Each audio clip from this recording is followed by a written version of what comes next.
Okay, so tonight we're doing the second installment, the second class of talking about Kabbalah and poetry in Morocco. So of course we're not going to delve into Kabbalistic concepts.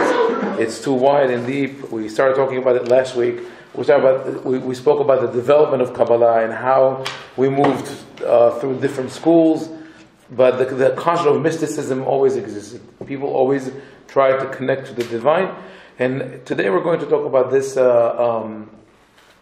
this point of encounter between mysticism and religion and music. Because I think anyone who truly loves music, whether to hear or to play or to sing, feels that at a certain point it has something of a mystic experience, a mystical experience. And psychologists, neurologists, they all try to understand, to figure out what is exactly that music does to us. It's extremely powerful. It works in certain levels that some feel we don't understand. It has this magical power to transport us to other places. So we're going to look at some Kabbalistic sources that were written by the great Moroccan sages.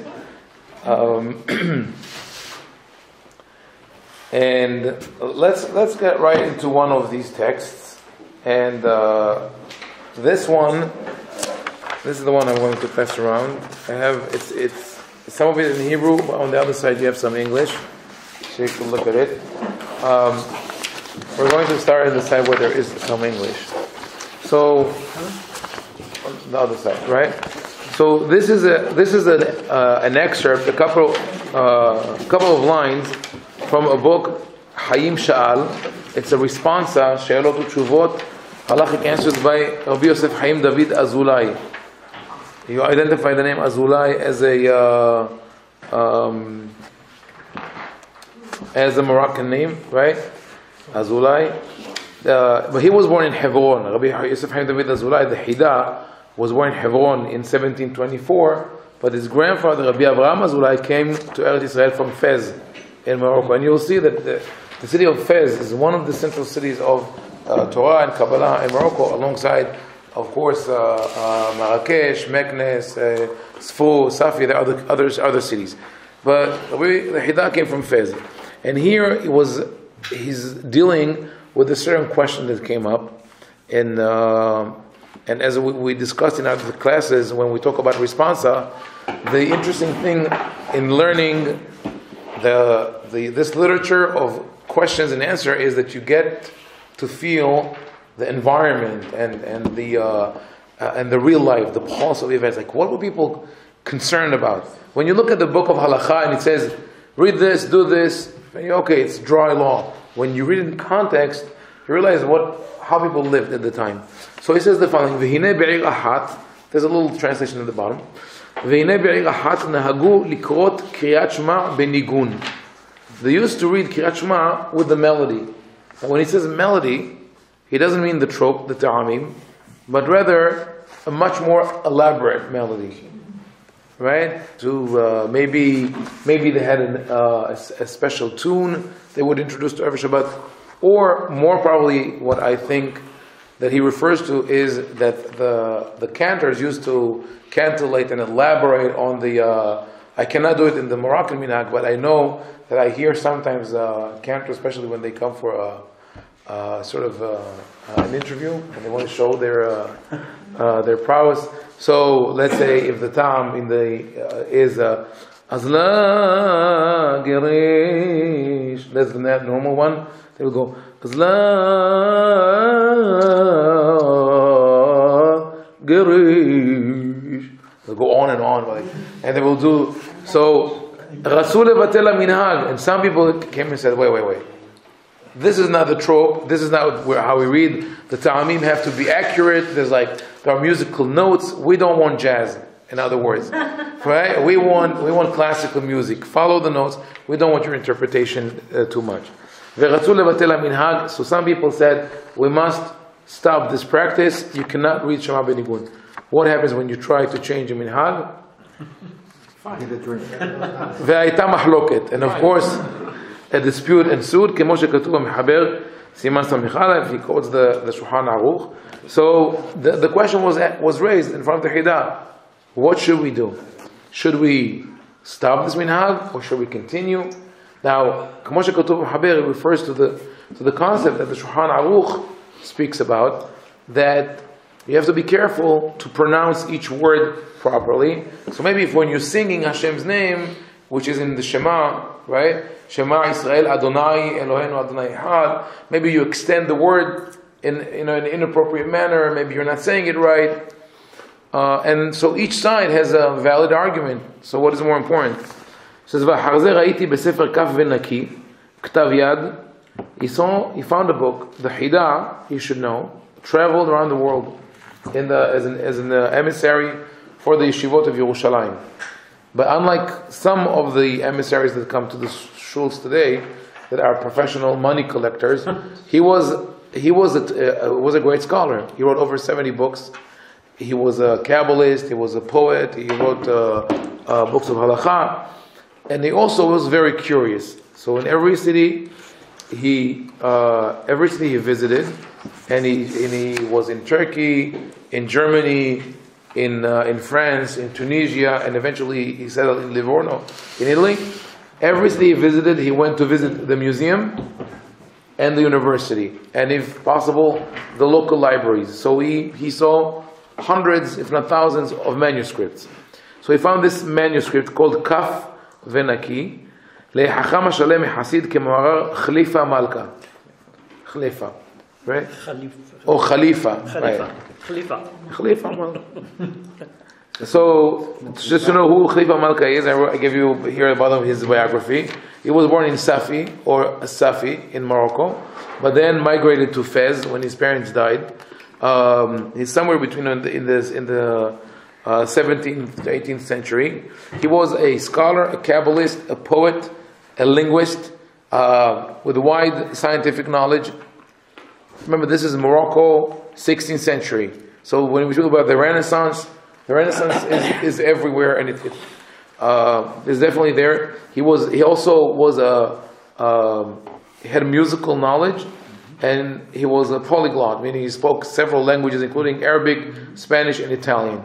And he once in a while he would engage in a dispute with the local Muslims and Christians, like a knowledgeable man, broad horizon. So, and the Hida had the merit to see the manuscript that he wrote. And he wrote, "Shaya mahloket ben hachmei ha'ma'arav." There was a dispute between the sages of the West, which, what does it mean, West? It means North Africa, because North Africa is the Maghreb, is the west of the Arab world. כשמשוררים אם לשורר גם כן בתיבת השם. They want to know, when we sing, can we sing the word Adonai? Are we allowed to elaborate and extend this word? So this is the dispute. This is what people are fighting about. I want to sing. One of them want to sing. They love the music. The other ones, no, we want to pronounce Hashem's name correctly. It's beautiful that they have this kind of mahloket. They're not fighting over my honor or my seed or who goes first to the Sefer Torah. It's a nice dispute. Yeah, but still we need peace. So Talmid Hacham Zaken asa she'elat halom al zeh. One of the elder scholars made what they call she'elat halom, meaning that sort of a mystical process by which he goes to dream a trance, and he expects the answer to be delivered to him, and they answered with a verse. Ranenu tzadikim b'Adonai v'hodu lezecher kodsho. It's a pasuk from Tehillim. In other words, they say Ranenu tzadikim, praise Hashem, you righteous, with Hashem. And he understood the answer is, in the word Hashem, you could be meranen, you could be singing. Now, so what is the importance of that? Why is it important even to discuss this? Because there is the tension between the strict law, the halakha, that says this is what you have to say, this is how you have to behave, and the musical liberty, where the cantor or the congregants say, we want some freedom, we want to be able to feel some passion. And remember when we spoke last week about the move from different modes of learning, from the halakha of the Talmud to the creativity of the Midrash, and then back to the philosophical, sort of rigid interpretation of Maimonides, and again to poetry. So there was this tension and this oscillation between logic and emotion. So, and it's only natural that the Kabbalah, at a certain point, will take the music, which could be, music can also be very mathematical. If you listen to Bach, for example, Bach is it's all contrapunct, it's all mathematical. And then you have music, which is very passionate and draws you in. But it was natural for the Kabbalah to wander into this realm of poetry and music and say, we want to take this Kabbalistic knowledge, which speaks about the beauty of the soul and the spiritual excitement, and what we call actually the ecstatic experience. In religiosity, there is an experience that is religious, pure religious, that can be achieved through meditation and contemplation, but there's also an ecstatic experience which comes through the observance of beauty. Could be like great natural beauty or amazing music. So this is what they talk about. So now he quotes Sefer Maaseh Hashem le Rabbi Avraham Ashkenazi, who, even though he's called Ashkenazi, he's not Ashkenazi. Yeah, he was actually born in Turkey, and his bio at the bottom. He also was a polyglot. He spoke Hebrew, Turkish, Greek, Arabic. I don't know many rabbis that they speak both Greek and Arabic. It's like they go together. And he was born in Turkey, ended up being a rabbi in Egypt. And he brought this story about people singing Hashem's name, and he said, Al Hashem HaMeforash de Mavli'o b'Ne'ima. He says, in the Talmud, they speak, there's one tractate in the Talmud that speaks about the esoteric secrets that are not given to anyone, and except for one master to one to a student, to a disciple, right? That the master has to train the disciple to see that he's really fit and is the appropriate person, and then it will give him this knowledge. So it's a very secretive kind of knowledge. Now the Talmud speaks about Shem HaMeforash. Shem HaMeforash is God's ineffable name, the name that we're not allowed to repeat, which is an essential concept in Kabbalah. That it's also in the Torah. In the Torah, we find it in several places that like for example, Moshe tells Hashem, "Vayaki shaluti ma shemo ma omar aleim." When they ask me, "What is Hashem's name? What is your name? What should I say?" And Hashem says, "Ehiyeh asher ehiyeh." Which is another, different story. What is Ehiyeh asher ehiyeh? It speaks to the nature of the divine.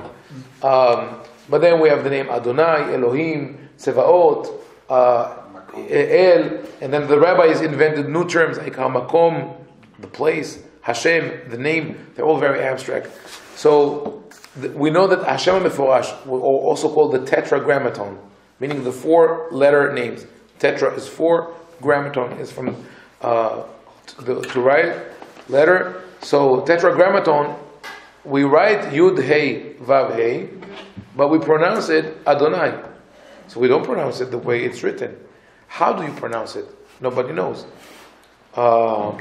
Jehovah Witnesses think that this is the way it's pronounced. It's not. If it were pronounced this way, I wouldn't say it because it's forbidden. But we know it's not the way it's pronounced. It might have sounded similar to that, but not exactly. So the Talmud says that the Kohanim in the temple had to say the name in the right way. So how can you do it? If you say the name in the way that you're not allowed to say it, and you say it in public, and it's not in public, have in mind, in the temple, there are different opinions on how many musicians were in the orchestra in the temple. Rabbi Yehuda of Sha'ar Aryeh, the Modena, writes that there were between 144 to the highest estimate over 1,400 musicians. So there must have been also a huge choir of Levim that would say the names, that would say the psukim, so they could be heard. So there's a public, it's a public concert. Someone is going to hear the name. So the Gemara says, "V'sheva meforash mavli'o b'ne'ima." It is swallowed or hidden by the music, by the singing, by the chanting, not by the music, by the chanting. And Rabbi Avraham Ashkenazi wanted to say, oh, this is exactly what we are arguing about in the Maghrib, in the Moroccan synagogues, that if you extend and elaborate on the name, no one is clear regarding the exact pronunciation of the name, right? So it's an interesting situation that we have here. But in any case, we see that the musical interpretation of the name is very much connected to the mystical experience, that it adds or augments it. So I think the word is exaltation. Yes, it's exaltation, but you have to be in the zone. Right. And music definitely puts people in the zone. Even music that is not holy. Okay, so a little on that. The first sound that humans hear is the beating of the heart. So we are fine-tuned to rhythm. That's why drumming is so essential. Everybody does it. People respond to it. So also, all the musical impression are recorded in the most primitive part of the brain. So even people who lose some mental capacities, if you connect them to music, then I recommend watching Alive Inside. It's a documentary on Netflix, Alive Inside, where they let people who have dementia, Alzheimer, and other problems listen to music that they heard as young kids before they turned 20. Mm-hmm. It's unbelievable because not only they remember the music, they're flooded with memories, things that they could not recall before. So music has this amazing power of connecting to the. But now I want to show you, like what I just said about the power of the music, how one of the greatest scholars of Morocco, Rabbi Moshe Ibn Tzur, how he speaks about it. But a little bit about the Ibn Tzur family.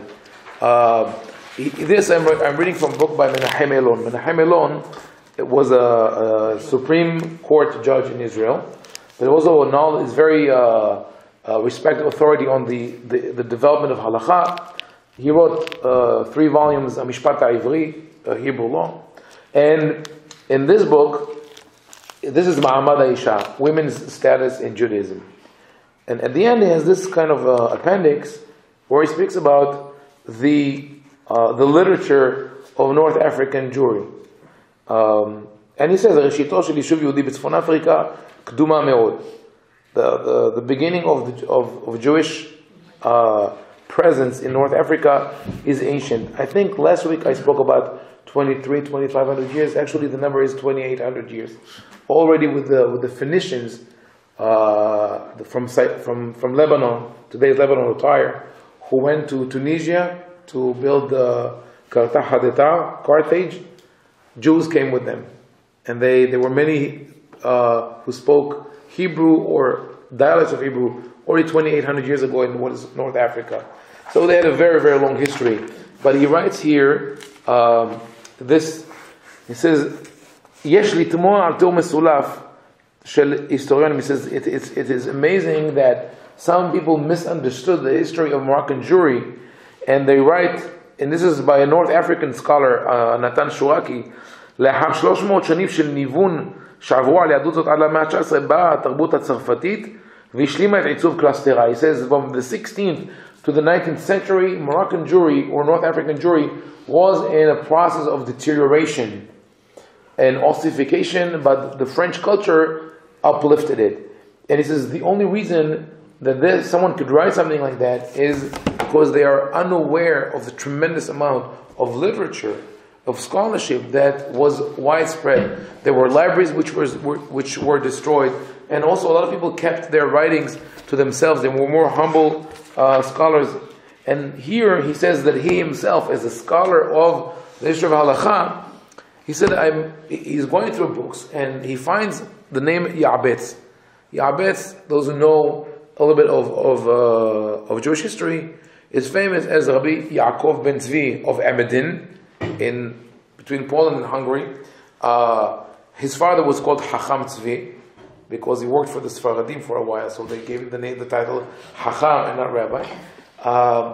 So whenever you say Ya'betz, you speak about him. So Elon says, I went through books and I see the name Ya'betz, And I said, but it can't be our Yabetz. And then I said, oh, there's another Yabetz. There's another rabbi by the same name. But he's not from Europe. He's North African.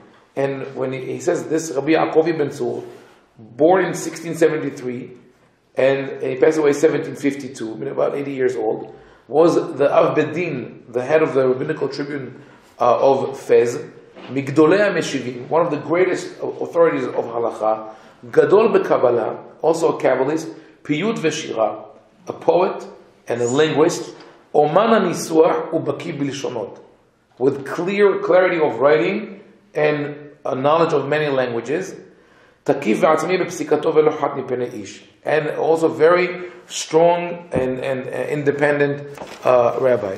It says this is totally forgotten by the modern scholars and even rabbis. So who is this Rabbi Yaakov ben Tzur? He comes from a family that originally came from Castilla in Spain, and his father, Rabbi Moshe ben Tzur, is the one I want to read to you some of his writing today.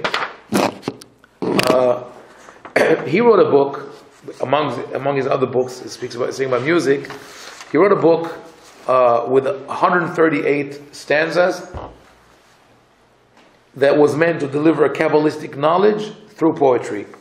Because he said, he figured out that it's very hard to remember this poetic, this Kabbalistic knowledge. So he said, I'll write it as poetry and it'll be easier to remember. So, I think we all know that we remember better with music, right? I like to always do this little experiment. I ask people to think of a book that they really love. Okay, think of a book that you truly love, that one of your favorite book, besides the Tanakh. I know we all love the Tanakh, right? What is a novel or, okay. Now, how much text can you recall from memory? How many paragraphs from this book? A couple of words, an idea, a concept, right? Okay. Now think of a favorite artist, a musician. Adele, the Beatles, Rabbi Shlomo ibn Kabirol, whatever is yours, right? Think of a song that you like. How many songs can you recall from memory? Dozens, hundreds, some people thousands. This music has this unique quality that it operates in two parts of the brain, two areas of the brain. And the tension, I'm oversimplifying it, but the fact that we have to activate two separate parts of the brain and to tie them together, the music and language, right, embeds it in our memory, and we remember it much better. So he said, I'm going to write this song. Okay, it's only 138 stanzas. And in order for you to remember, I'm going to do what is called an acrostic, meaning that the beginning, like we sing De'ori Kra Leben Ibad, was written by Dunash ben Labarat, also from Fez in the 9th century. So each stanza has 4 parts. Dalet Vav Nun Shin. His name is alluded to there. So 138. It says, I made an acrostic for you, a mnemonic device where you remember, if you follow this sentence, Ani Moshe ben Tzur, Ani Moshe ben Tzur, Bar Yitzhak ben Moshe ben Shmuel ben Moshe, Mikal Kadosh Ir, V'em Castilla, Hazak u'Baruch, Ani Moshe ben Tzur, Zvirot היו לי חוקיך, בבית מגוריי, סוד השם נראה ובתור לא ים. You remember, this is the song. So he says, each letter of each stanza starts with his name. I am Moshe ben Tzur, the son of Yitzhak, the son of Moshe, the son of Shmuel, the son of Moshe from the holy congregation of Castilla in Spain, and I chant the words of Hashem mikos psukim. But this is a kind of scholarship that you have. People write poetry, they write halakha, they write all that. So here you have in this, in the flip side of the page I gave you before, the bottom paragraph. He explains, according to Kabbalah, what is the power of poetry. He says this, Gadol Koach Hashir. The power of singing is great. ובאמצעות דברי שיר, היה דוד מחריט כל הקליפות והחיצונים הנאחזים בה. Okay, this time we're getting into the realm of Kabbalistic terms. There's an idea in Kabbalah that there's great abundance or light that comes to the world, and it comes from a benevolent source. This is the good side, the powers of good, right? But there's a power of evil. And the power of evil tries to adulterate and to take away the power from this abundance, right? To suck it out. It's called hitzonim, exterior powers, or other powers, or klipot, shells. And this is a concept that comes from one explanation of creation, which is called shvirat hakelim, that when God created the world, He brought great abundance to the world, but the vessels which were supposed to receive that abundance were not powerful enough, so they broke. They shattered, right? And some of the light of the abundance got down to places where it's not supposed to be. It's an interesting analogy. If you just think about taking a Pyrex right out of the oven, right? It's too hot. You put it on the cold counter, and it explodes. And now you don't know where all you can't eat the food. The glass and the food are together. This is the kind of mess that. So taken literally, it's a huge problem. Like I said last week, we get into anthropomorphism. We think of we also like. In a way, we attribute to God something that sort of failing to properly plan what is going to happen. So God didn't know that the vessels are not ready. So this is just a metaphor to say that there is a certain miscommunication between the human world and the divine world. God is on a different platform. We are on a different platform. So this communication will necessarily be interrupted, and it was expected. So when we translate to our language, the evil forces and the good forces, it means that we sail through life. We have goals. We think we have a purpose, and we try to define it. We're trying to put our energy into things, but then we run into obstacles, we run into difficulties, and we have to be able to separate those negative elements from our life experience, or to overcome them and turn them over into something positive. So in a way, it's a psychology or self-help, but dressed in a very abstract and mystical concept. But he says that through singing, David would cut away or would separate the evil forces from abundance. Now, there's something missing here from the introduction. He's building probably on a pasuk that Zemirot ayu li hukecha bevet megurai. This is the other part that I quoted here. The pasuk David says, "Ma ze lezamer zmirot? Zmirot to sing, right? Right. But zmirot means something else in Hebrew. Lezamer." To trim, to prune, right? V'chitetu harbutam leitim v'hanitotehem lemazmerot. Why is it called, by the way, pruning? Because when you prune and you go fast, the scissors or the mazmera is like singing. You could hear the buzz, like go to barber, you get is that right? So, but the Kabbalist here, Rabbi Moshe Ibn Tzur, says, when David says, Zemirot ayu li hukecha, I use your laws, I chant them, says not just chanting, he cuts off, he's pruning those, he's weeding those evil forces from. Now it seems could seem a little strange, but singing does have that power on the personal level and on a communal level. I give you one such experience that I had that was actually happened not far from here in DC.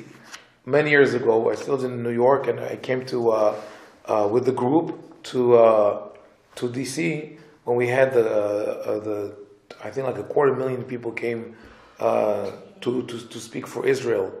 Before the Oslo Accords, and I think it was in 2001, right? So we came. We were all over the White House and all around, and of course, as we were doing this very quiet demonstration, there were very vocal protesters on the other side, and we were saying, that Israel is a violent country, and that we are, we shed blood, and so on. And then they came to my group. We're a big group from Brooklyn, and they were start provoking us. And they probably tried to engage with different groups. Not everybody responded. My group, people got heated up, right? And they started exchanging, words, and then they get. And I'm not happy with that because I know something. This is going to be televised. And it's exactly what you're going to see the following day. Not the 250,000 people who came to support Israel nicely and properly, but the two people who got into a fist fight, maybe, right? So there might be people, stop, please stop. No, look at them, look what they're saying. I said, guys, we're going to sing. And I started Hatikva, and then Yerushalayim Shel Zahav. And, this is kind of like on cue. All the people, they hear the song and say, okay, Rabbi, we're going to sing. We didn't have to tell them we are going to sing. They just hear the music, they join. And all of a sudden we have 300 people singing, and then Yerusha, and those people just walked away. They just walked away. And it's like when I see this pasuk, Machrit kol haklipot v'achitzonim, it's exactly that. Where when I'm alone in time of trouble, right? Yeah. You hear the music uplifts and elevates and can change. So he says, Ve'olai lema'ala ela tat. So now he speaks again with the Kabbalistic. Tat is a tiferet. It's one of the sfirot, one of the divine emanations. Retzono lomar al yedei hashira yavo hesed. Al yedei hashira yavo hesed. And so by singing, you get the feeling of loving kindness, of mercy. Think about parents singing lullabies to their children, a lover singing for his beloved, right? Shir Hashirim. Think of Shira and Hasidut, how in the Hasidic movement, the singing is so important, even without words, right? Mostly without words. If you want to ever print a lexicon of Hasidic poetry, it will take about 2 pages. La la la, blah blah blah, die die die. The rest is the Bible, right? But yeah, too, I forgot this one. Yeah, but it's powerful. Even just chanting like that has tremendous power. So, and he says the Shira brings Hesed. There's a beautiful song, by the way, that was Naomi Shemer wrote based on the teachings of Rav Nachman in Breslev. Have to do it in a different way because it was not Moroccan, and we're talking about Moroccan poetry. But you know which song? It says, Da lecha shekol ro'eh ve'ro'eh yesh lo nigun miyuchad mishelo. He says each and every shepherd has his own melody. Each blade of grass has a Da lecha shekol ro'eh ve'ro'eh yesh lo nigun miyuchad mishelo. Da lecha. No, so this is it's like, and then he says, but from the singing of the blades of grass, there is a new song that is formed, and it redeems the world. This is the concept. So what it says, "V'hainu ta'ama shalviim hayu meshorim velo hakohanim lefi shashiru lematei kadin v'lidchot hachitzonim." So now this is very typical in Kabbalistic literature that once we start putting labels like defining. We speak about the emanations that we spoke about last week that could also be the attribute of the way we behave. Rigor, mercy, truth, stability. Then we say, we'll look at other dichotomies, like Levim and Kohanim, there are 2 groups. So okay, the Levim go with one group, the Kohanim go under a different rubric. So Levim are identified with Gevura, with the rigor, with the strength, and the Kohanim are identified with mercy. So wait a second. So his question now is, if the Levites are rigor and the Kohanim are mercy, or loving kindness, Kohanim should have been singing. He said no. He said the Torah wanted the Leviim to sing. Why? Lematek hadin. You want to take, or in other words, you want to make a grown man to cry like a baby, right? And play an emotional song to him, and he'll start crying. Then you know that you were Matek Adin. This is the road to his heart. So the same way the Kohanim, the Levim, who represent rigor, when they sing, they break their own stubbornness, right? And this is what I want to say. V'tzarich ha'paitan lechaven leyahed kol v'dibur דהיינו זיווג זון. זיווג זכר ונקבה. Says just like the union mystica, the mystical union of the female and the male. So he compares the act of singing to sexual relationships. Of course, in the metaphor of Kabbalah, but still the metaphor of Kabbalah derives from real world analogies, and it's this kind of something that permeates the mind. It's not something that can be described.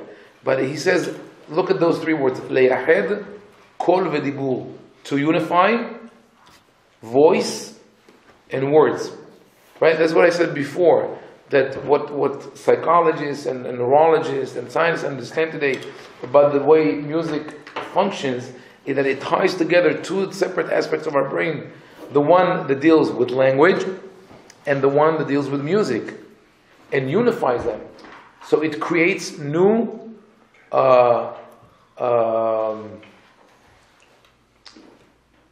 connections in our brain. And each new connection reinvigorates the brain, changes the brain. Now we understand. Now the scientific world has come to understand the kind of neuroplasticity, which has been on the back burner for a while. But that the brain can be changed through that. It says it's a yihud. It's a kind of unification that happens through song.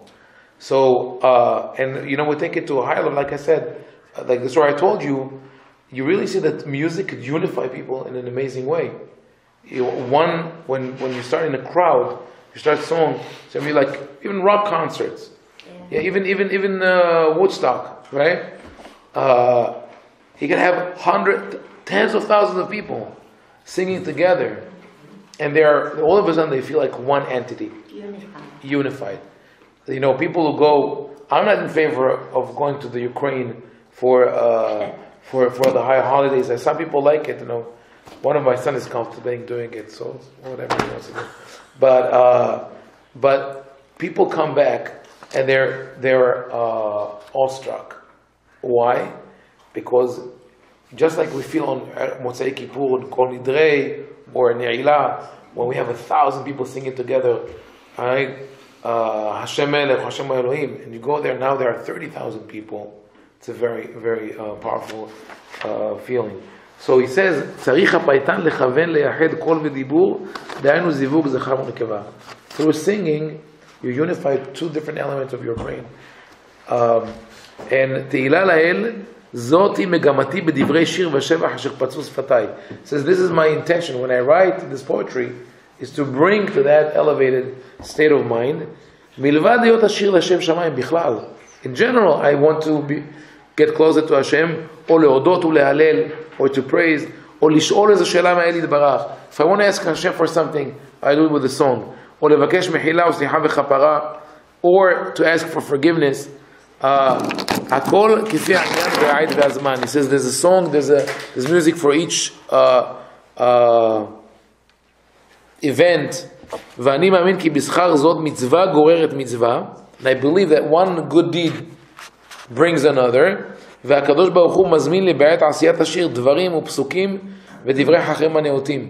He says, as I'm writing the song, I'm inspired. Now, not to take away from that, you realize that people who are truly trained in music and are totally immersed in it, they could really have this inspiration even in the way they tie music and words. Rappers also do that. And then you say, how could they rap so fast, like on the spot, right? Because there's a certain process that happens in the brain. But it's also true that our creativity is built on the sources of knowledge that we have. So if I can be a rapper could be creative, but he won't be able to rap in another language, right? So a poet like Rabbi Moshe Ibn Tzur, who writes poetry, and he says, I'm inspired, so I get verses from the Tanakh and divrei hacham and words of wisdom, meaning he has this rich background of scholarship, philosophy, language, Tanakh, poetry, But when he writes poetry, he can mash all together and create a new thing with his flavor. דבר דבור על אופניו, תפוחי זהב ומשכיות כסף, כפתור ופרח ושושן. It's like beautiful Hebrew. For those who understand the Hebrew, let's explain this pasuk. דבר דבור על אופניו, תפוחי זהב ומשכיות כסף. He switched the parts of the pasuk, the original pasuk of Mishlei. Shlomo HaMelech praises the one who says דבר דבור על אופניו, a word that is expressed with clarity. There's a word game here, because davar or davur in Aramaic means to be led, to be taken. An ofan is a form, but also a wheel.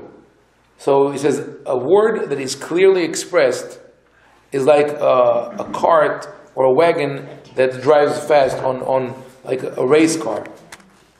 No, zooms by. And what is it? It's tapuhei zahav v'maskiyot kesef. In modern Hebrew, tapuhei zahav is an orange. Did you know that? Okay, so a little Hebrew. Tapuah, apple. Zahav, gold. Golden apple, tapuz. So it's initials. Tapu, zahav, tapuz. Okay, but the original pasuk means that there was a special piece of jewelry that was really a golden apple in a special cover that is like lace made from silver, peregrine silver. So, and that is like it has the sort of like the double entendre, because the outer shell protects the apple, but you could put your hand through it and touch the apple. Right? So it's there and not there. It's hidden and revealed at the same time. Kaftor, vaferach, veshoshan. Those are the decoration that were on the menorah in the temple. Kaftor is a button. Perach is a flower. Shoshan is not a rose, it's a lily.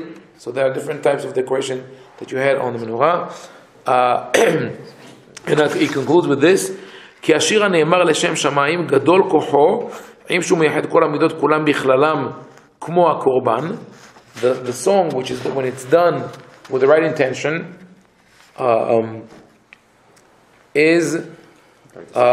unites all the divine attributes, all the divine emanations, like the korban. When he says like the korban, he derives from another mystical source. Start with the Ramban, who explained that all the korbanot are related to the original one is ketoret, frankincense, and the word ketoret comes from the word kashar in Aramaic. So it ties together all the different powers. In other words, that when one shows devotion, he shows that all these powers, all his energy is channeled towards one thing. And I think also when, again, I'm using an analogy from secular music because some things are universal. I think for me, one of the qualities when I hear a singer, a cantor or a singer, is the personality. And humility is number one. When there is someone who, like, arrogance doesn't go well with it, because you want to feel, we're talking about songs that really touch us. And it's interesting that, you could hear it. Look at your favorite artists and like the top 10, and think who of them is more personable and amiable in his personal life that you like better. Anyway, so this is the sort of the Shem Shamayim. Definitely it has to be done when it comes in the religious context. He says, "Umetaken kol hatzinorot," and with that, tzinorot are not the pipes of installation, of sanitation. It's the Kabbalistic concept of the channels of divine energy to the world. Vegorem shefa bechol ha'olamot ela vetata. It brings abundance to the divine and to the mundane world. That is just one paragraph, but you see someone that is very, very passionate about music, about language, about mysticism, but also about personal growth and spirituality. And I think that is, even if not everybody is willing to learn Kabbalah, but those things to sort of bring us closer to understanding that there are areas where all these issues, musicality, spirituality, and Kabbalah, touch together. Okay. So we'll conclude here. And if you have So to sum up what we did today. Last week we spoke about Kabbalah in general. This week I focused on the Kabbalist of Fez. One is the Hida, the Rabbi Haim Ovadia, who came from a dynasty from Fez, who spoke about the tradition to chant Shema, including Hashem's name.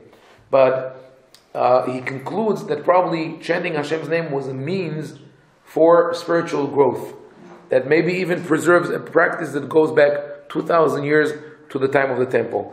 Then we looked at the writings of Rabbi Yaakov, Rabbi Moshe ben Tzur. We spoke about the Ben Tzur family in general, and we saw Rabbi Moshe ben Tzur speaks about this, the qualities of music that are really corroborated by science today, that how it unites different elements of our soul, how it touches the innermost part of our soul, of our being, and how it elevates us. And we didn't even get to analyze actual poetry with Kabbalah, but that we'll do in a different opportunity. May I ask a question?